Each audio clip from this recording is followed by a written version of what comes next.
The story begins in Oslo, Norway, where a young woman named Julie is navigating the turbulent waters of her late 20s with a heart that refuses to settle. Julie is a creature of high-velocity intellect and agonizing indecision, a combination that keeps her in a state of permanent transition. We first see her in the high-stakes environment of medical school, where she is one of the brightest students in her cohort. The sensory world of the hospital is overwhelming. She spends her mornings in sterile operating theaters where the air is a sharp mixture of rubbing alcohol, latex, and the heavy, metallic tang of blood. She watches the senior surgeons, their movements precise and mechanical as they navigate the interiors of human bodies. But as she gazes into an open chest cavity, she feels a cold, creeping realization. To Julie, the human body is just biological plumbing, a series of pipes and valves that don't explain the ache in her own chest. She feels a profound disconnect from the physical reality of medicine. Realizing she is far more interested in the abstract machinery of the mind. She abruptly abandons her medical textbooks, trading the bright, fluorescent glare of the surgical ward for the muted, dusty quiet of the psychology department. Here, the environment shifts to the smell of old paper and the sound of frantic pens scratching against notebooks. She dives into theories of the ego and the subconscious, trying to find a map for her own restlessness. But even here, the academic rigor begins to feel like a cage made of words. She sits in lecture halls, listening to professors dissect human desire, yet she feels her own life slipping away in the pursuit of a degree she isn't sure she wants. The theoretical nature of the mind starts to feel like a slow-motion trap. One afternoon, while looking at the digital photos on her phone, she is struck by the immediacy of the visual world. In a fit of impulsive energy, she uses her remaining student loan money to buy a professional camera and high-end lenses, reinventing herself once again as a photographer. She moves into studios where the air smells of acetic acid and the sharp pop of flashbulbs leaves purple ghosts in her vision. She spends her nights in dark rooms, watching images bloom in chemical baths, hoping that if she captures enough faces, she might eventually recognize her own. Yet, even as she shifts through these 4 major career changes, the internal void remains. She describes herself as a woman standing in a hallway with 1,000 doors, so terrified of choosing the wrong one that she simply stands in the cold, waiting for the building to burn down around her dot. Meanwhile, Julie meets a man named Axel Willman at a party, and the trajectory of her life takes its first major hit of stability. Axel is a successful comic book artist in his 40s, famous for creating a controversial, underground character named Bobcat. He is everything Julie is not: established, articulate, and deeply certain of his place in the world. Their initial chemistry is a lightning strike of intellectual sparring and physical magnetism. Axel is a man of the old world. His apartment is a fortress of physical media, filled with thousands of vinyl records that smell of dust and cardboard, and shelves of books that groan under their own weight. He speaks with a narrative urgency that fascinates Julie, and before long, they are living together, their lives merging in the quiet domesticity of his Oslo flat. But the age gap begins to exert a subtle, tectonic pressure on their relationship. Axel is looking toward the horizon of his life, thinking about legacy and permanence, while Julie is still trying to figure out if she wants to be a photographer or an essayist or something else entirely. This tension reaches a boiling point during a weekend trip to a cabin in the Norwegian countryside with Axel's older friends. The setting is beautiful, with the smell of pine needles and the crisp, biting air of the forest, but the social environment is suffocating for Julie. She is surrounded by couples who have transitioned into the messy, exhausted reality of parenthood. She spends the weekend observing the sticky reality of children, the sound of constant crying echoing through the thin wooden walls, the smell of sour milk, and the weary, hollowed-out look in the eyes of the mothers. During a dinner where the conversation revolves entirely around nap schedules and school districts, Axel leans in and tells her that he thinks they are ready to have a child. He speaks of a family as a way to anchor their love, but to Julie, his words sound like a death sentence for her autonomy. She argues that she hasn't even become a person yet, that she is still a child herself, drifting through her own life. She looks at Axel and realizes that while he is the protagonist of a legendary career, she is merely a supporting character in his story, an accessory to his success. Elsewhere. Only a few weeks after the cabin trip, Julie is walking home alone from a book launch where she felt invisible in Axel's shadow. As she passes a large, brightly lit house where a wedding reception is in full swing, she feels a sudden, rebellious surge of energy. She decides to crash the party, slipping through the door and helping herself to a glass of champagne.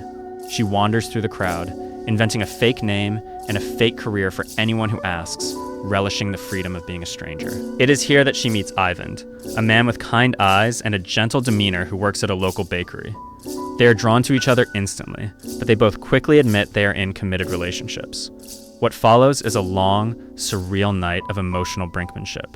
They decide to see how far they can go without technically cheating. They spend hours in the corners of the house and out in the garden, engaging in a series of intimate, sensory acts that create a tension far more potent than physical sex.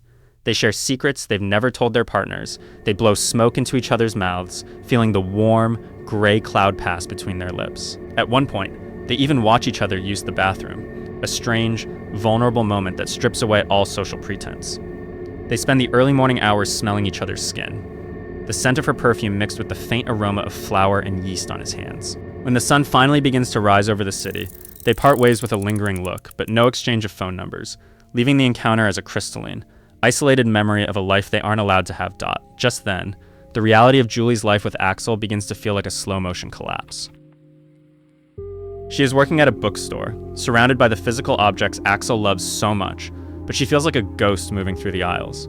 She tries to write, focusing on an essay about the nuances of female sexuality in the digital age, but the words feel hollow.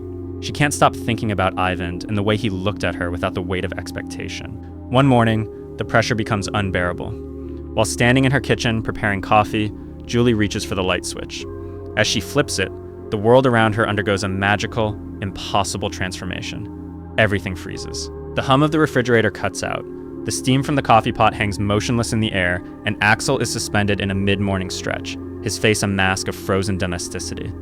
Julie realizes that she is the only person still moving. She runs out of the apartment and into the streets of Oslo, and the sight is breathtakingly eerie. The city is a silent gallery of frozen moments. She sees a splash of water from a puddle hanging in the air like diamonds. She passes a man frozen in the middle of a sneeze and a bird suspended in the sky as if held by invisible wires. The silence is absolute, a vacuum where the roar of traffic used to be. She runs for miles, her heart thumping against her ribs, until she reaches the bakery. She finds Eyvind behind the counter, the only other person alive in this static world. They spend the entire day wandering through the frozen city, kissing on street corners and talking about their dreams while the rest of the world stands still. It is the ultimate escape from consequence, a chance to choose a new life without the pain of the old one catching up to her. But eventually, she has to return. She walks back to the apartment, finds the light switch, and flips it back. Time resumes with a violent jolt, and Julie immediately tells Axel that it is over.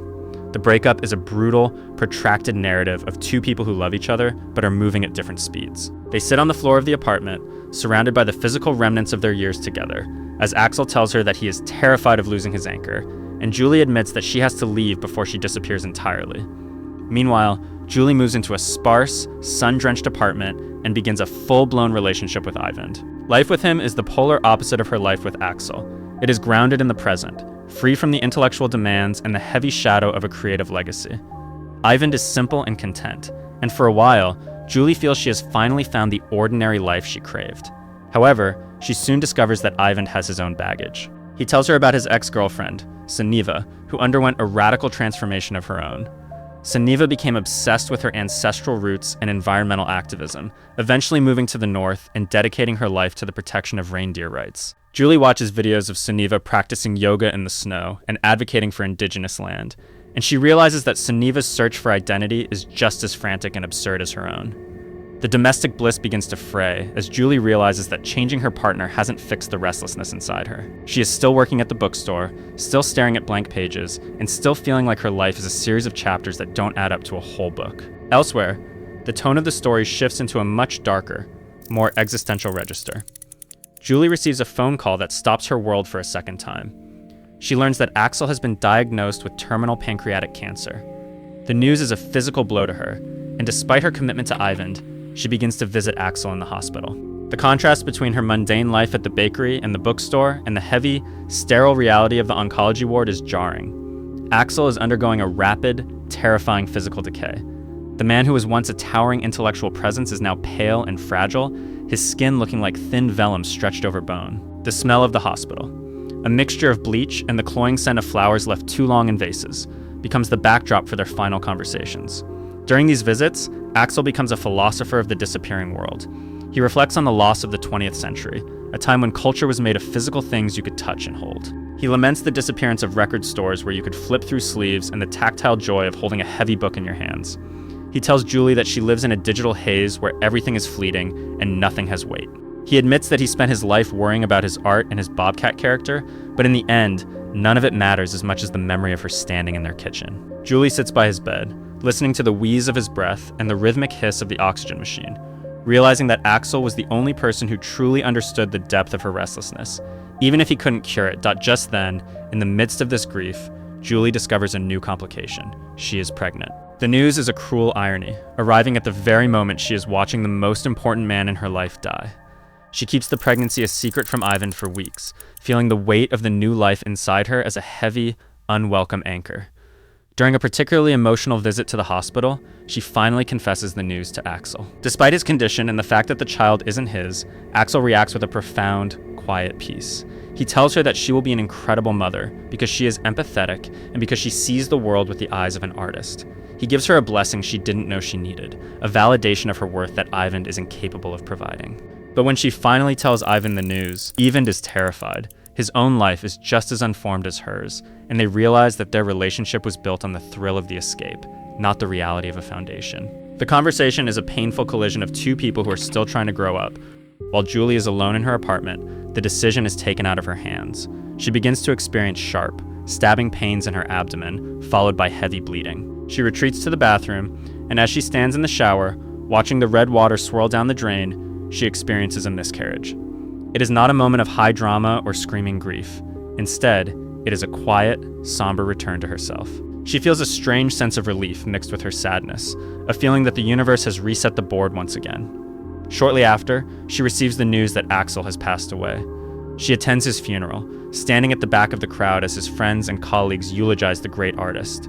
She mourns not just the man, but the intellectual era he represented. She realizes that her time with him was her real education, the period where she learned what it meant to be seen by another person. 1 year later, we find Julie on the set of a professional film production. She is no longer a student or a clerk. She is the professional stills photographer for the movie. She moves through the set with a quiet, focused confidence, her camera hanging from her neck like a tool she has finally mastered.